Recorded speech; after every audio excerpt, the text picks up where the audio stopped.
We live in a world that demands a scientific explanation for everything.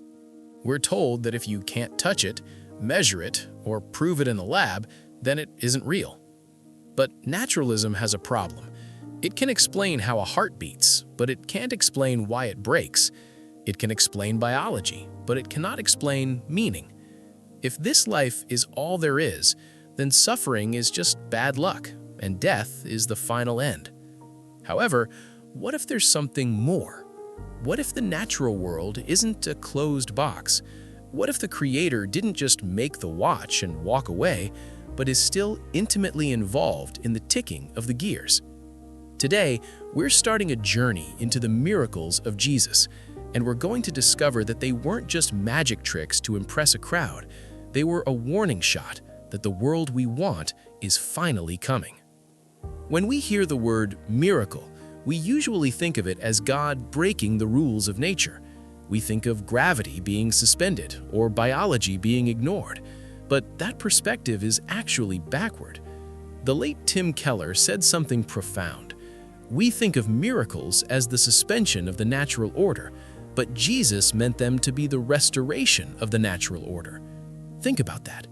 In the beginning, God didn't design a world with cancer.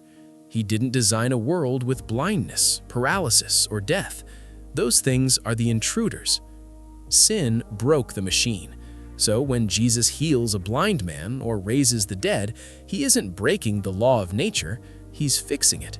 He is showing us a preview, a trailer of what the world will look like when he finally makes all things new. But did these things actually happen? It's easy for us in the modern world to be skeptical. But here's the fascinating thing about history. Even Jesus' greatest enemies never denied his power. The Babylonian Talmud, writings from Jewish leaders who rejected Jesus, claimed he was practicing sorcery. The Roman critic Celsus called them magician's tricks. Do you see what's happening there? They couldn't say he didn't do it. There were too many witnesses. There were thousands of people in Galilee, Capernaum, and Judea who saw it happen. They couldn't call him a fraud, so they had to call him a sorcerer. So, why did he do it? If you had the power to turn stones to bread, wouldn't you feed yourself when you were hungry? If you could control the weather, wouldn't you make your life easier? But Jesus never performed a miracle for himself. Never. He refused to turn stones to bread for his own hunger, but he multiplied loaves for a hungry crowd. Every miracle had a purpose. He was revealing his identity. He was showing his authority over creation. But most importantly, he was preaching without words. He was saying, "I am the one who brings life from death." But does this still happen today? Or was this just for the apostles? Well, statistics tell us that over 50% of doctors have witnessed a medical recovery they cannot explain scientifically. But statistics are cold. Let me tell you the story of Duane Miller. Duane was a pastor who lost the one thing he needed most, his voice. He was diagnosed with a degenerative disease that destroyed his vocal cords. For 3 years, he could barely whisper. 63 doctors examined him. The consensus was clear. There is no cure. This is permanent. He had to resign from his church. He lost his career. He was in the pit. 3 years later, a small Sunday school class asked him to teach. He had to use a special microphone just to be heard as a raspy whisper. The text for that Sunday? Psalm 103. "Bless the Lord, O my soul, and forget not all his benefits, who heals all your diseases." Imagine reading that verse while you're living in silence. But Duane didn't skip it. He started to teach, and we actually have the audio recording of what happened next. Because you have put God in a box both ways, and he doesn't want to be in the box. So the psalmist says, "I'm excited. Bless the Lord, O my soul." One of his benefits is he heals all of my diseases.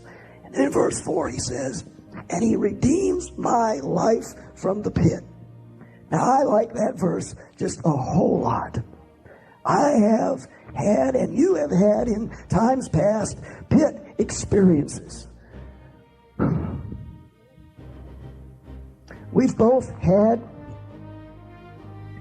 all had times when our life seemed to be in a pit, in a grave.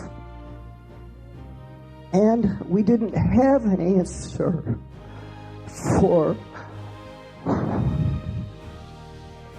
the pit we find ourselves in.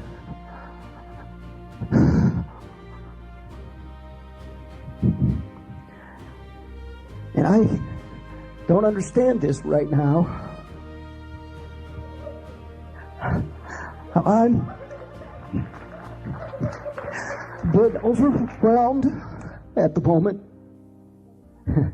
Sounds funny to say, at a loss for words.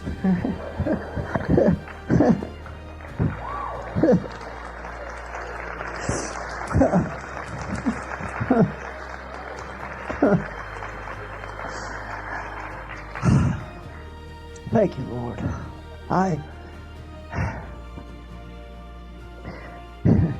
He redeems my life from the pit and crowns me with love and compassion. Did you hear that? The laughter? The weeping? That wasn't just a medical anomaly. That was a restoration of the natural order. The congregation was laughing and crying at the same time because they were witnessing a tiny glimpse of heaven breaking into earth. We don't always get the miracle in this timeline. We all know pain. We all have loved ones we've lost. We all have thorns in the flesh that haven't been removed yet. But here is the promise of the miracles of Jesus. Every healing he performed, every blind eye opened, every lame man who walked was a down payment. It's a promise that one day the King will return, and when he does, he won't just heal one man's voice, he'll heal everything. Revelation tells us that he'll step off his throne, come down to us, and personally wipe every tear from our eyes. No more death, no more mourning, no more crying, no more pain. That is the miracle we're all waiting for. If you want to dive deeper into these stories, join us next time as we look at the very first miracle of the New Testament, the virgin birth. Thanks for watching. Like and subscribe to follow this journey.